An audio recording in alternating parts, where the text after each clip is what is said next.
giant penis sand monsters, a day at the spa, and Aquaman in the desert? It's been 37 years since David Lynch's theatrical version of Dune was released, and Patrick Stewart went off to war holding a pug.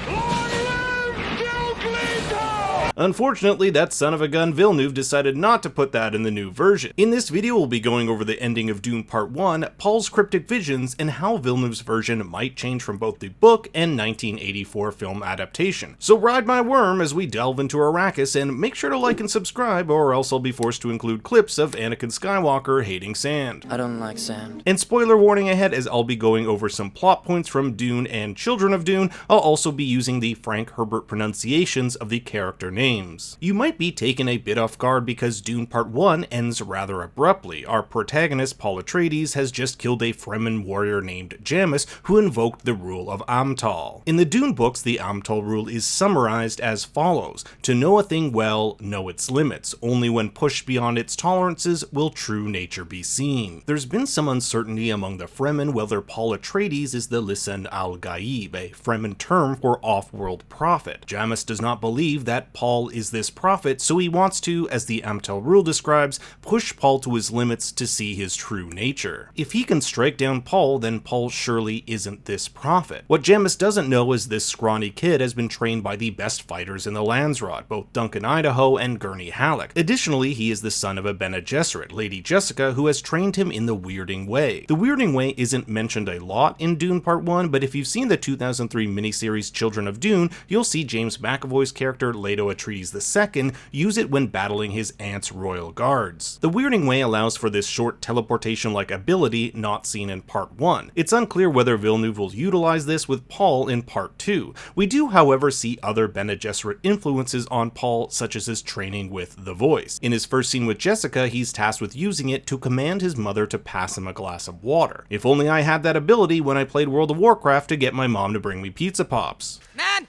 Bathroom! Paul's ability to tap into different futures and hear voices from the past, present, and future can be seen when a voice tells him to, quote, follow the friend, as we see him being trained by Jamis, a future that does not happen. We don't exactly know who is behind this voice, but if I were to hazard a guess, it comes from what's referred to as other memory in the Dune universe. Other memory is the idea that an individual may possess the memories of their ancestors, hidden away within their genetic code. It could be his ancestors guiding him along this path. But I want to get back to this term Lisan al-Gaib. It's derived from Arabic and in the context of Islam means tongue of the unseen dimensions of reality. Whoever is this prophet can see into endless futures and guide humanity along its path. As Paul in the Children of Dune miniseries says, I meddled in the future.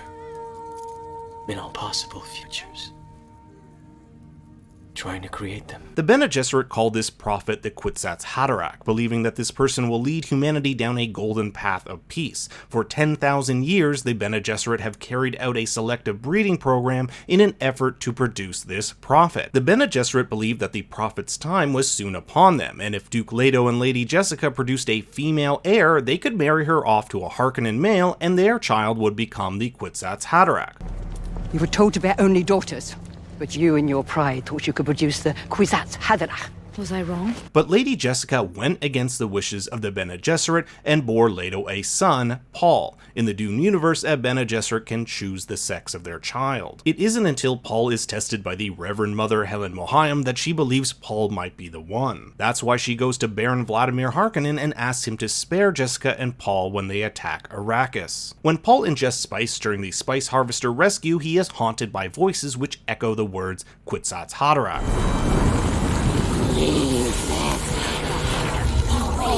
And before he fights Jamis, we hear this in one of his visions. Paul Atreides must die for Kwisatz Haderach to rise.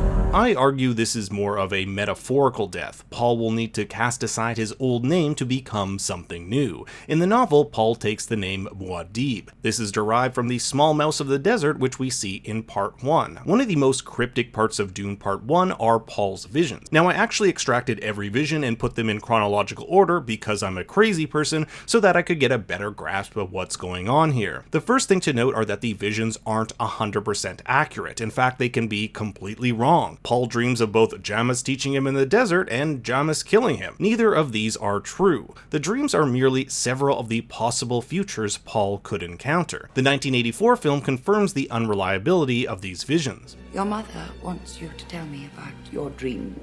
Do they come true? Not all of them. I know which ones will. Believe it or not, there are roughly 4 to 5 minutes of Paul's visions scattered throughout the film. Appearing in most of these visions is Cheney. She'll later become Paul's lover and father of his children. Not seen in the 1984 version, but likely to appear in part 2, Paul and Cheney have a son who is killed by Beast Rabban Harkonnen. This might be what spurs Paul and the Fremen in their final attack against the Harkonnen and the Emperor. We do get this vision of Paul taking on the Sardaukar, which could be part of the epic Battle of Arrakeen, which occurs at the end of Dune and sees Paul become Emperor. I love how you can even see a sandworm fighting alongside them. In this vision, it's Cheney who guides him into battle, but in the 1984 version, she's battling alongside him, which I think is more likely to happen in part 2 as well. We also see a vision of Jessica holding a baby. We know that she's pregnant with Paul's sister. In the books, Jessica takes the Water of Life while pregnant. I won't get into too much detail, but the Water of Life allows a Bene Gesserit to ascend to Reverend Mother, granting them far greater powers. This ascension causes Jessica to prematurely give birth, and the process gives her a daughter who will come to be known as Alia. Alia will have incredible powers similar to her brother Paul and will play a pivotal role in Dune Part 2. She's the one who will actually kill Baron Harkonnen, and not mentioned in the film, the Baron is actually her grandfather. For those of you who don't know, Jessica is the illegitimate child of the Baron, which would also make Paul his grandson.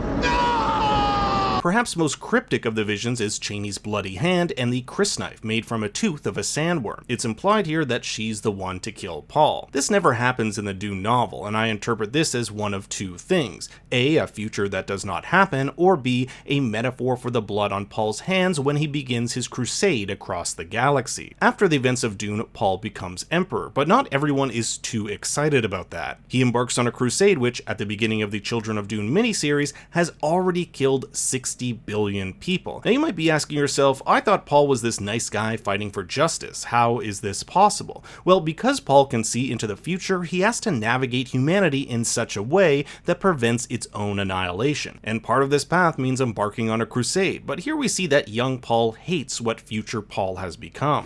I see unholy war spreading across the universe like unquenchable fire. A warrior religion that waves the Atreides banner in my father's name. If you want to learn more about what happens after the events of Dune, I suggest you check out both my Dune 1984 and Children of Dune videos. Paul makes the decision to stay on Dune, even after his mother suggested they be smuggled off planet. He tells the Fremen that the Atreides came to Dune not for the spices or riches, but for the strength of its people. Desert power. The Emperor sent the Atreides to Dune to die, so Paul will stay and fight back. You may also recall that this woman, Kynes, was tasked with getting off planet and telling various houses of the Landsraad who would be sympathetic to the Atreides of the betrayal that occurred on Arrakis, and that Paul is still alive. This would undoubtedly cause a civil war within the Empire. To avoid this, Paul throws out the suggestion he marry one of the Emperor's daughters, since the Emperor has no male heirs. This would unite the two warring factions. Although this is quickly dismissed by his mother and Kynes, this will become a reality later on for him. When he ascends to Emperor, he'll marry Princess Irulan Corrino, one of the Emperor's daughters. This is a political marriage to help keep the peace, and he's still very much in love with Cheney, and the two end up having twins. Paul ends up seeing a Fremen warrior riding a sandworm, what Kynes was trying to do before she was cut down by the Sardaukar. He refers to this ability as desert power, the same thing his father wanted to unlock on Arrakis. In the 84 version of Dune, you'll see how Paul will eventually be able to ride worms and control them, something that will prove worthwhile when taking on the Emperor. But the last line of the film goes to Cheney, who says that this is only the beginning, and for Paul, it is. This is the beginning of his journey to become Muad'Dib, the Kwisatz Haderach, which Part 2 will delve into. As of today, an IMDb page has just been made for Dune Part 2, which has the synopsis: Duke Paul Atreides joins the Fremen and begins a spiritual and martial journey to become Muad'Dib. While trying to prevent the horrible but inevitable future he's witnessed, a holy war in his name spreading throughout the universe. I don't know about you guys, but I absolutely love this version of Dune, and if you're looking for more content, I have 3 other videos from differences between this version and 1984, as well as ending explains for Children of Dune and the 84 version, so be sure to check those out. Thanks for watching, everyone. Make sure to like and subscribe, and for more bad takes, you can follow me on Twitter and Instagram at ThinkStoryYT. Until next time, remember, Daddy loves you very much.